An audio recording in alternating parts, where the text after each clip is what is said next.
Tapi kan PR-nya yang saya lihat gimana cara ngerubah mindset masyarakatnya gitu biar pada datang ke sini gitu. Regenerasi di perpustakaan itu berbeda.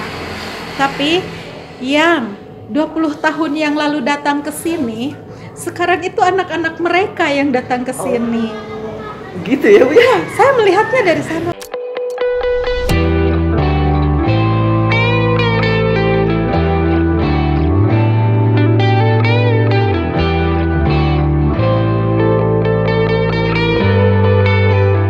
Kembali di obrolan Hamid, kali ini seperti yang teman-teman ada berisik di luar.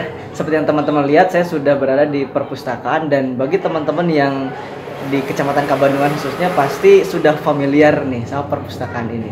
Dan kali ini saya sudah bersama dengan ibu-ibu yang saya rasa hebat dan saya betul-betul apresiatif, bahkan prestasinya banyak banget.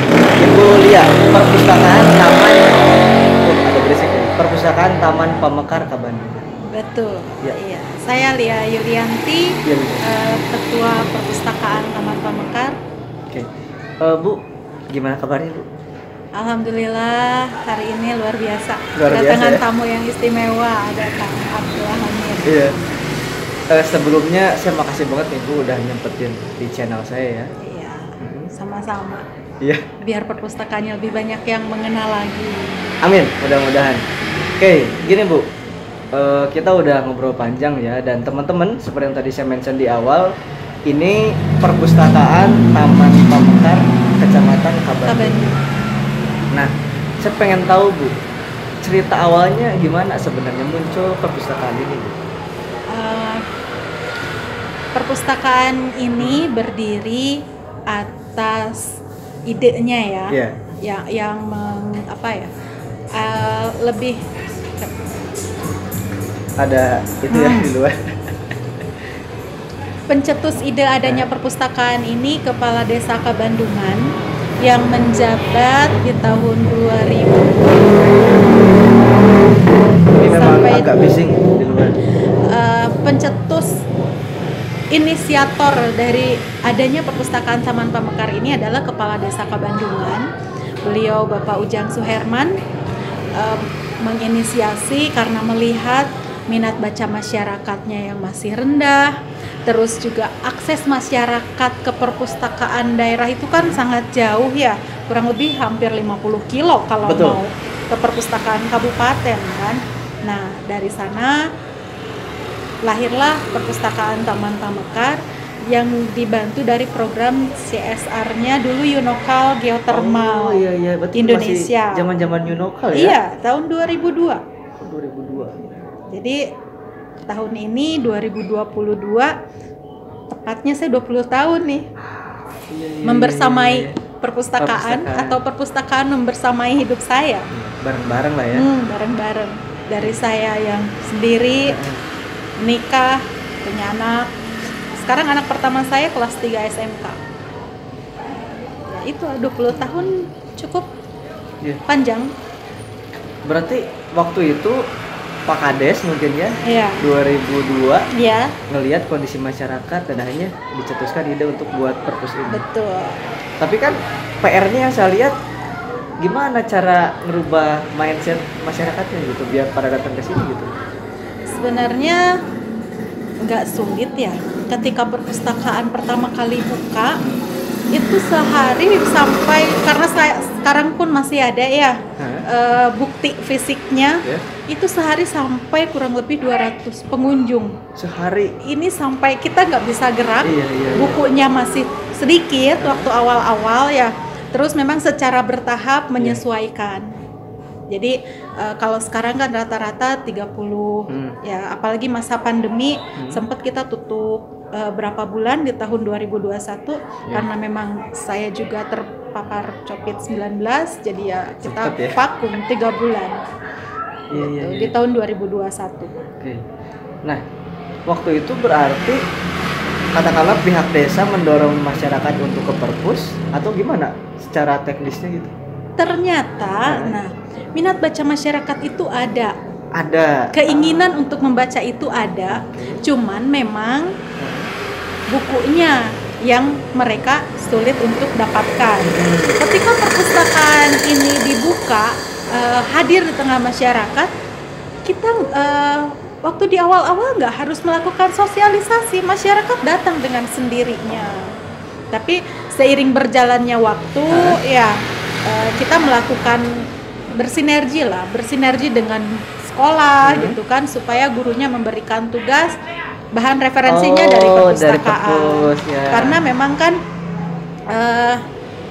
menumbuhkan minat baca itu akan lebih mudah untuk anak-anak usia sekolah dibandingkan dengan kita yang sudah berusia di atas, yang udah dewasa lah,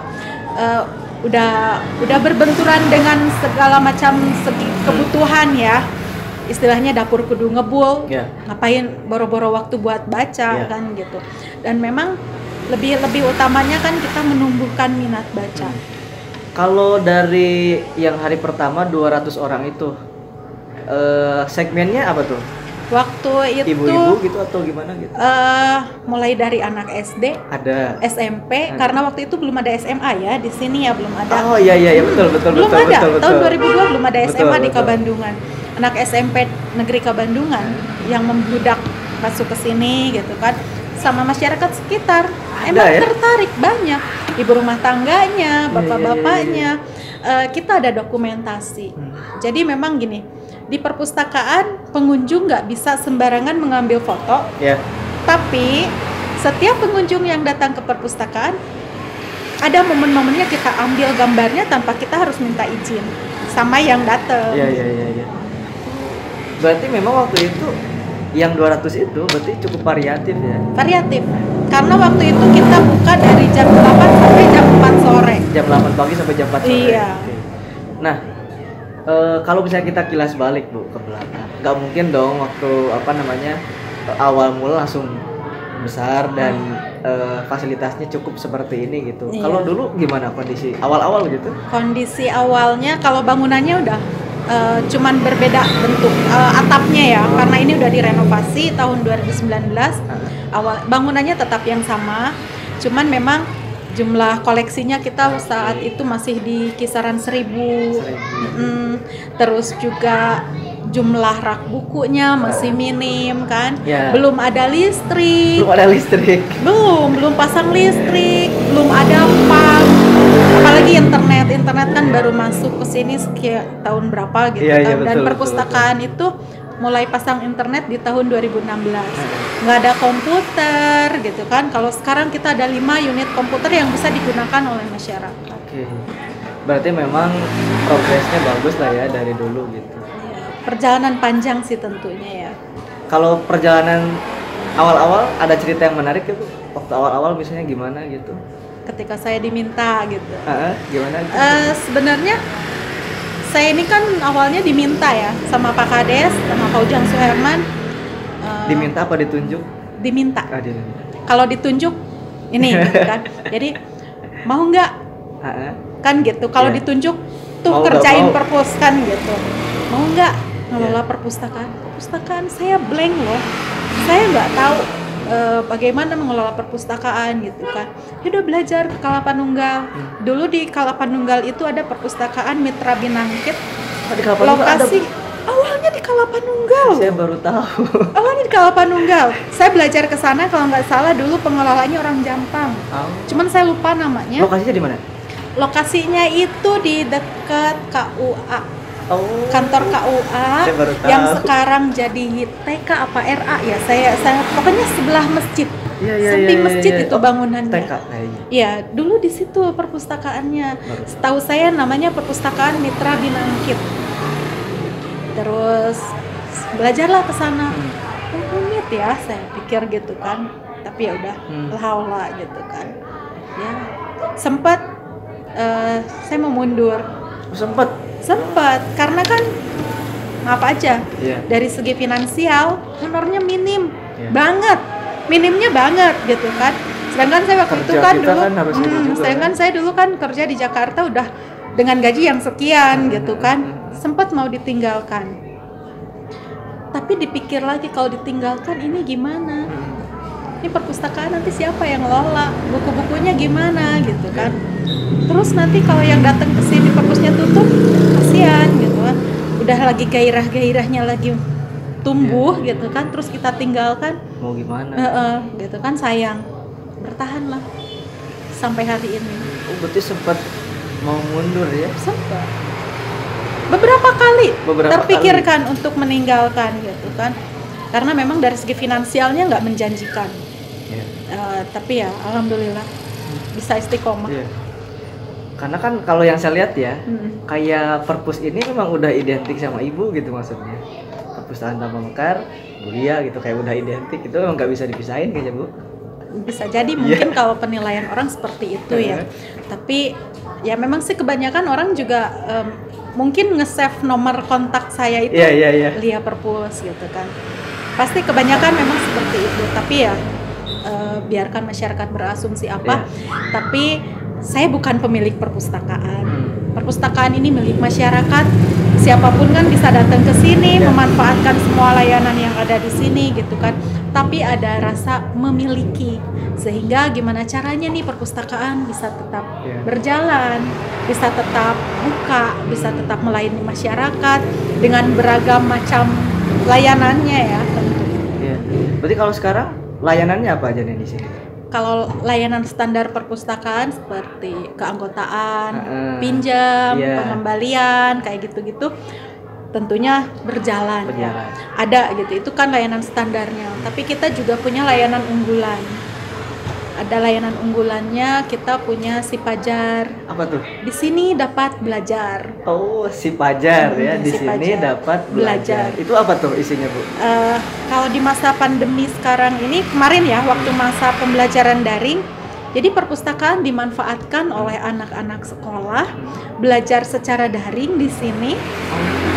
Karena kita juga ada internet kan, jadi gratis lagi. Nah itu, jadi alhamdulillah memang bermanfaat ya. Terus selain itu memang siapapun kan bisa belajar, karena perpustakaan itu wahana belajar sepanjang hayat bagi masyarakat. Kita nggak ngebedain usia, jenis kelamin kan, ras apapun. Yang mau ke perpustakaan tinggal datang. Terbuka untuk siapapun kan gitu. Terus kita punya layanan Si Maya. Si Maya. Di tadi sini, Si Pajar, sekarang Si Maya. Iya. Si Maya ini di sini masyarakat dapat berkarya. Oh iya, oke. Apa tuh isinya Bu? Jadi perpustakaan bukan hanya tempat baca, pinjam buku aja, tapi masyarakat di sini bisa berkaryanya itu menghasilkan karya. Kita ada kegiatan sama ibu rumah tangga gitu kan, anaknya datang nih ke sini sama Pak Ud. Kan ibu-ibunya daripada bengong ngeliatin anak-anaknya belajar baca atau mengikuti storytelling, ibu-ibunya kita sediain kain flanel dibuat bros. Mereka cuman diminta bawa gunting, terus nanti jadi bros, jadi oleh-oleh buat mereka. Berarti kalau Si Maya ini segmennya lebih ke emak-emaknya gitu menghasilkan karya gitu kan. Terus juga pernah ngadain kegiatan pelatihan sablon manual. Narasumbernya kan orang sini ada ya yang punya usaha sablon. Mereka jadi narasumber. Gitu. Alhamdulillah pesertanya anak muda gitu kan. Biar nggak berorientasi kerja, tapi bagaimana menciptakan peluang usaha dan ke sana ya. Berarti tadi Si Fajar, Si Maya. Ada lagi? Ada Si Rintik. Aduh, memang namanya lucu-lucu ya. Di sini tersedia internet dan TIK. Kita dari 2016. Jadi perpustakaan bertransformasi, harus mengikuti kemajuan teknologi yang terjadi. Kalau kita diam aja tertinggal. Makanya di perpustakaan ada internet, ada komputer yang bisa dimanfaatkan oleh masyarakat, digunakan. Tentunya selama ini gratis. Sampai hari ini. Oke, tadi Si Fajar, Si Maya, Si Rintik. Ada lagi Si Galing. Si Galing. Iya. Kalau bahasa Sunda tuh galing tuh keriting ya Bu ya? Ya, tapi itu kepanjangan juga. Si Galing ini siraman. Ada yang lewat. Si Galing ini siraman gagasan berkeliling, atau lebih tepatnya perpustakaan keliling. Iya. Jadi kita bawa buku nih, Kita bawa buku ke PAUD, ke TK. Buku-bukunya ada buku-buku anak, tapi juga bawa buku-buku bacaan buat ibu-ibu rumah tangga. PAUD, TK itu identik anak-anaknya ditungguin sama ibu-ibunya. Betul. Daripada memang kita nggak rutin ya, tapi kita melakukan itu. Datang ke PAUD, ke TK, bawa buku, adain kegiatan storytelling gitu kan, terus menyampaikan pentingnya menumbuhkan minat baca pada anak sejak usia dini gitu kan. Sempat dulu tahun 2018 saya buat inovasi, masuk ke salah satu inovasi yang di Kabupaten Sukabumi, namanya Gemar Tumbuk Padi. Gerakan masyarakat tumbuhkan minat baca pada anak sejak usia dini. Ya itu. Tapi ya alhamdulillah sih mungkin ya ternyata regenerasi itu di perpustakaan ini berbeda. Regenerasinya kan kalau yang ini lebih ke siapa nih pengganti saya nanti. Lebih ke menilainya kan ke sana. Regenerasi di perpustakaan itu berbeda. Tapi yang 20 tahun yang lalu datang ke sini, sekarang itu anak-anak mereka yang datang ke sini. Gitu ya, Bu? Ya, saya melihatnya dari sana. Oh iya, ini anaknya si A ya. Oh ini nih, gitu. Kadang ketika ada anak-anak SD gitu kan, saya suka menjalin komunikasi aja sama mereka. Namanya siapa? Mamanya siapa? Oh, ternyata dulu mamanya yang suka kesini. Nah itu regenerasinya perpustakaan itu bukan hanya untuk pengelolanya saja ternyata ya, tapi lebih ke pengguna perpustakaannya. Gimana tuh Bu rasanya waktu tahu gitu? Oh begitu ada. Luar biasa. Luar biasa ya. Iya, sekarang ada yang dulunya waktu pertama yang sampai sehari 200 orang itu, anaknya yang sekarang udah SMA, ada yang udah SMP. Kalau perempuan kan identik nikah muda ya.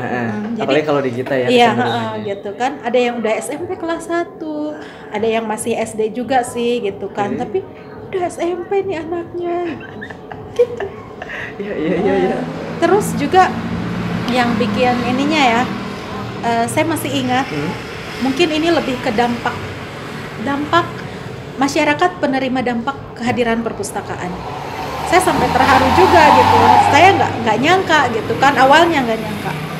Sekian tahun yang lalu datang ke sini, suami istri bawa anak gitu ya. Ngasihin buku 1 dus. Oh dia ngasih buku gitu? Buku baru gitu. Ini buku dari kita. Terus ngobrol lah gitu kan. Saya itu ingin berterima kasih sama perpustakaan. Karena lewat perpustakaan saya belajar dari dulu kan nggak ada internet, nggak ada komputer. Kalau nggak salah beliau itu angkatan pertama SMA negeri, yang pertama diterima kuliah di IPB, yang lolos. Saya nggak tahu apakah PMDK atau SPMB, saya nggak begitu hafal istilahnya ya. Tapi memang dia yang pertama lulusan SMA Negeri Kabandungan yang diterima di IPB. Dan waktu itu kayaknya masih. Dan waktu itu memang dia memanfaatkan buku yang ada di perpustakaan yang kayak untuk SPM, tes ujian SPMB. Terus cerita bagaimana perjalanan panjangnya dia melewati hari-hari masa-masa kuliahnya yang berat gitu kan, dari segi biaya atau apa gitu kan. Tapi memang beliau yang mengatakan ada andil perpustakaan di situ. Kalau nggak ada perpustakaan, saya belajar dari mana, Bu? Dulu kan terbatas. Nah itu, saya terharu pasti, gitu. Pasti, perpustakaan luar biasa gitu kan. Itu tahun berapa, Bu? Waktu itu lulusan pertamanya kalau nggak salah 2008 ya. 2008, angkatan ya? Apa 2007? Saya kurang udah lama sih. Jaman-jaman angkatan itu pertamanya aja lah 2000. Memang kita belum ini internet ya waktu itu. Betul, belum ada internet gitu kan, masih terbatas.